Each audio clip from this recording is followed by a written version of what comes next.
Hello,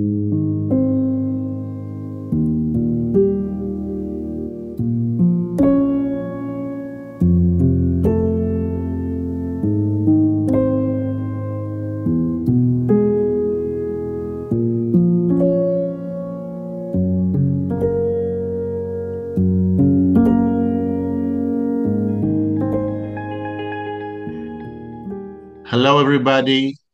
Thank you, Jack, and congratulations. Dear colleagues and friends, existential therapists and students, I'm excited to welcome you this morning to the fifth conference of FETE, the Federation for Existential Therapy in Europe, hosted this year by our colleagues in Istanbul and in Turkey. This is indeed a very challenging and emotional moment for me. 1 year ago, after I was elected chair of FET, and when we started thinking of having the next annual conference of FET in Istanbul, I could not imagine that I would have to speak to you today via Zoom instead of being together at the same venue as you in Istanbul. However, it is an existential given that the future is unpredictable and that the world we live in never reveals future outcomes. Unfortunately, the bridge between the country I live in, Israel, and the country where our conference is taking place, Turkey, is currently broken. Too many bridges in our region are broken. In fact, since October 2023, too many bridges have been violently destroyed. Even now, as we meet here today, more and more bridges in the outside world are falling down. Sadly, what people often forget is that it is too easy to destroy and too difficult to build bridges again. With every bridge that falls, hope grows thin. When I looked at the title of this conference, Building Bridges, in the midst of the brutal, vicious events in the region, there was not a single part within myself that could feel connected to it. But the truth is that in times like this, in times of pain and despair, in times of agony and anger, when hope seems to totally pass away, we need someone to hold and protect the little light of hope for us. Someone who still believes that it is only the minority that aims to destroy bridges, and that the majority of us do believe in building bridges again. Here, exactly at this point, the existential approach may very well become the pillar of cloud that serves as a visible guide on days we are lost, and the pillar of fire that lights our way by night when darkness threatens us.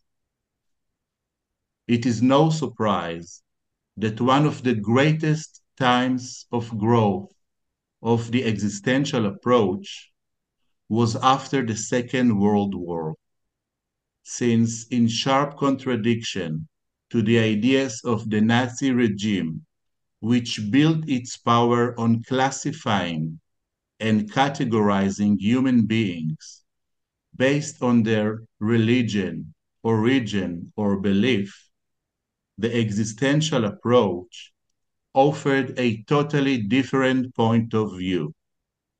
It invited us to see each person as a human being. It reminded us that at birth we are all thrown into this challenging world full of existential givens. At the heart of the existential approach, we always find the idea that we, human beings, experience the world in two related circles, the ontological circle and the ontic circle, the universal and the private, the shared one and the personal. On the ontological level, we all share the existential givens. Some of these givens are challenging indeed. We are all mortal. We are all isolated and existentially lonely creatures. We all have the freedom of choice. We all hold responsibility for our choices and deeds. And we all live in a meaningless world in which we search for meaning.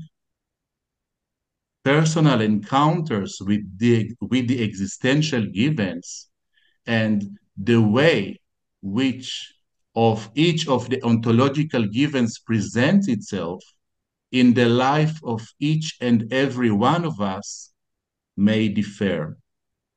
We may all find different ways of creating meaning, but at the core of existence, all human beings, all of us, are coping with the very same existential givens and limitations.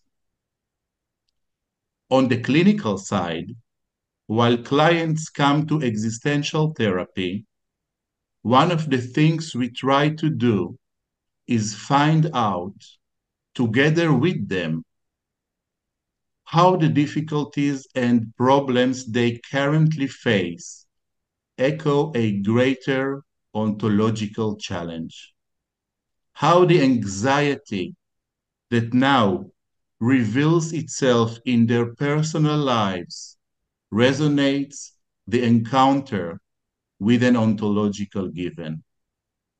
By doing so, not only do we normalize their experience and help them see it as a non-pathological experience, but we also connect each and every individual to the greater realm of humankind.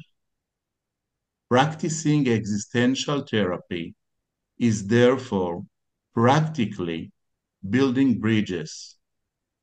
It builds bridges from the ontic to the ontological. It builds bridges into the inner self, and it builds bridges from the private to the universal, from one's own personal world to the world we share. People, therefore, come to therapy when they feel that a bridge within them is about to fall or has already fallen. And what we do is help them find their courage to build it again. In recent years, the number of existential therapists practicing existential therapy has grown rapidly throughout Europe and around the globe. The existential approach has become widely known and accepted as an independent therapeutic approach. More and more training institutes offer existential training, and more countries around Europe now have existential therapy organizations and associations. FETE, the Federation for Existential Therapy in Europe, was founded in 2015 at the first World Congress for Existential Therapy in London. It was founded to create, foster, and secure an ongoing development of existential therapy across Europe and to facilitate, support, and promote exchange at the European level for members of FETE. In other words, FETE was established to build bridges among us existential therapists from around Europe. This conference is, therefore, a place where we can secure the bridges that have already been established between us and create new bridges for future generations. It would not be naive to believe that the people who are sitting in this room this morning at the Diamond Main Hall of this building in Istanbul and the people who are with us this morning via Zoom can be the ones who will create links and bridges that are stronger and firmer than those that have fallen. Claiming responsibility is a central theme of the existential approach as well. We shall therefore not wait for others to build bridges for us. No matter in which country we are, we shall take this opportunity and rise above political borders. We shall do it together, and we shall do it now. The most important bridges are those built over the deepest abyss. Existential therapists dare to look into the abyss and act. I wish you all a fruitful conference. Thank you for listening.